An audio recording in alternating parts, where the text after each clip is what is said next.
తెలంగాణ సంస్కృతి సాంప్రదాయాలకు నిలువెత్తు సంతకం బోనాలు. మరి బోనాల గురించి మనం ఇంకా తెలుసుకోవాలి కదా.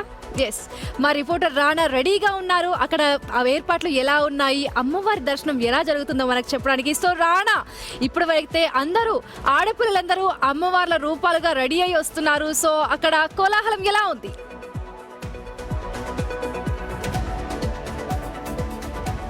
మీరు అన్నట్టుగానే ఒక పండగ వాతావరణమే ఉంది. కాకపోతే ఇన్ని లక్ష మంది దాకా కూడా వస్తారు కదా ఇవాళ. వీళ్ళకందరికీ కూడా భద్రత అనేది చాలా ఇంపార్టెంట్. కాబట్టి చూడండి, నా వెనకాల ఉన్నటువంటి ఆఫీసర్స్ కొన్ని వందల మంది ఇక్కడ మొబిలైజ్ అయ్యారు. ఎందుకంటే వాళ్ళకందరికీ కూడా ఎప్పటికప్పుడు ఎటువంటి ఇబ్బంది లేకుండా, ఎందుకంటే ఇంత క్యూ లైన్లో ఇబ్బంది పడుతుంటారు.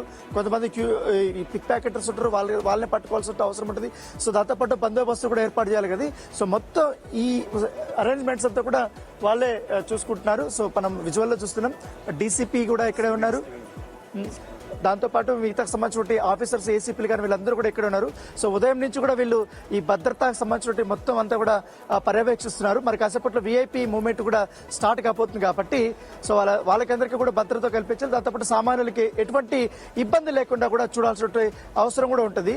సో దాంతోపాటు ఈసారి ఎక్కువగా సీసీ కెమెరాలు కూడా ఏర్పాటు చేశారు. సో ఉదయం నుంచి కూడా డీసీపీ గారు ఇక్కడే ఉన్నారు. ఒకసారి మనం మాట్లాడడానికి ప్రయత్నిద్దాం. Madam, good morning. Actually Mahankali బోనాలంటే అందరూ క్యూ లైన్లో వెళ్తుంటారు, కానీ మీది మాత్రం సపరేట్ జాబ్ ఉంటుంది. చాలా స్ట్రెస్ఫుల్ జాబ్. ఎందుకంటే అందరినీ చూడాలి, కంట్రోల్ మొత్తం చూడాల్సిన అవసరం ఏంటి. ఈసారి ఎట్లాంటి ఏర్పాట్లు చేశారు భద్రత? ఏర్పాటు లాస్ట్ టైం లాగానే ప్లాన్ చేశాము. బట్ కొన్ని స్మాల్ ఎక్కడైనా డెఫిషియన్స్ ఉంటే లాస్ట్ టైంది అది ఈసారి ఐరన్ అవుట్ చేసాము. చాలా మంది ఉమెన్ డిప్లాయ్మెంట్ చేసాము బికాజ్ లాట్ ఆఫ్ మహిళలు వస్తారు. అండ్ కొన్ని పాస్ లైన్స్ లో కూడా చాలా మంది క్రౌడ్ ఉన్నాయి. So that we are pushing. So plan చేసాము 3 shifts లో ఫోర్స్ ఉంటుంది. సో దట్ ఫోర్స్ కూడా should not get tired because ఇది ఆల్మోస్ట్ మార్నింగ్ 2 AM నుంచి ఇది స్టార్ట్ అయింది. It will go on tonight. Then మళ్ళీ రేపు ఎంతమంది మేడం మొత్తం డిపార్ట్మెంట్ 2500 మెంబర్స్ తోటి మేము డిప్లాయ్మెంట్ ప్లాన్ చేసాము. సీసీ కెమెరాలు మేడం సీసీ కెమెరాస్ ఆల్రెడీ 50 ఉన్నాయి అండి. అదికి మించి మేము ఒక 40 కెమెరాస్ కొత్తగా పెట్టాము. ఈసారి కొన్ని ఏఐ కెమెరాస్ కూడా పెట్టాము. సో దట్ ఎక్కడైనా మనకి ఎక్కడైనా అఫెండర్స్ కనపడితే ఫేషియల్ రికగ్నిషన్ ద్వారా మనకి అలర్ట్స్ వస్తాయి. సో అట్లా కంట్రోల్ చేస్తాం. ప్రతిసారి మనం చూస్తాం క్యూ లైన్ లో ఎక్కువ మహిళలు వస్తుంటారు. సో మిస్బిహేవ్ చేస్తుంటారు కొంతమంది. వాళ్ళు ఎట్లా ఐడెంటిఫై చేస్తారు మేడం? ఈసారి మేము ఏఐ కెమెరాస్ ద్వారా మొత్తం డేటా ఆల్రెడీ ఫీడ్ చేసాము. ఈ టీజర్స్, పాత అఫెండర్స్ ఎవరెవరు ఉన్నారో. సో ద మొమెంట్ ఎక్కడైనా వాళ్ళు కనపడితే చుట్టుముట్లు. Plus we have deployed about almost 15 CCS teams అంటే క్రైమ్ టీమ్స్. వాళ్ళందరికీ పాపులాన్ డివైసెస్ ఇచ్చాము.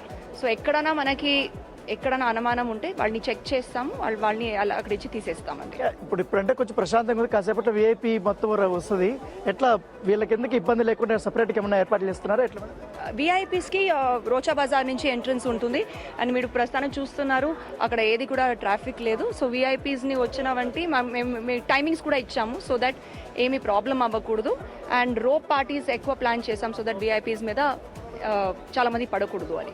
మేడం, ఎక్కువగా అటువైపు ట్రాఫిక్ అనేది చాలా ఇబ్బంది ఉంటుంది. వెహికల్స్ అనేది వస్తుంటే వాటిని ఎట్లా డైవర్ట్ చేస్తున్నారు మేడం? యాక్చువల్లీ మేము పారడైజ్ దగ్గరనే వెహికల్స్ ని ఫిల్టర్ అవుట్ చేస్తున్నామండి. Only vehicles which are allowed here మాత్రమే వస్తాయి. సో పారడైజ్ దగ్గర మనకి ఫస్ట్ ఫిల్టరింగ్ జరుగుతుంది. దెన్ కమ్స్ పార్క్ లేన్ దగ్గర సెకండ్ ఫిల్టరింగ్. దెన్ ఓన్లీ ఇక్కడ వెహికల్స్ వస్తున్నాయి. సో మార్నింగ్ టైమ్ కొంచెం చాలా మంది విఐపీస్ వస్తారు, మినిస్టర్స్, ఎమ్మెల్యేస్. సో వాళ్ళది వెహికల్స్ చూస్తున్నారు. ఇంకొక మేబీ 1 hour లో అవి కూడా బంద్ అయిపోతుంది. ఇది డీసీపీ రక్షణ కృష్ణమూర్తి గారు. సో ఉదయం నుంచి కూడా చాలా కష్టపడుతున్నారు. మొత్తం ఎంటైర్ అంతా కూడా ఆవిడ చూస్తున్నారు. ఒకసారి కమాండ్ కంట్రోల్ రూమ్ కూడా ఒకసారి చూపిస్తాను. సార్ యా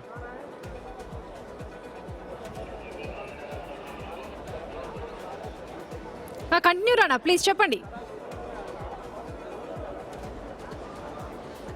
అఖిల, ఒకసారి మీకు కమాండ్ కంట్రోల్ రూమ్ లో వాళ్ళు ఎట్లా పర్యవేక్షణ చేస్తున్నారు అనేది కూడా ఒక్కసారి మీకు చూపిస్తాను. ఎందుకంటే వచ్చినప్పుడు అన్ని దాదాపు 2500 మంది దాకా కూడా ఇక్కడ మొబిలైజ్ అయ్యారనేసి కూడా ఇప్పటికే డీసీపీ కూడా చెప్పారు.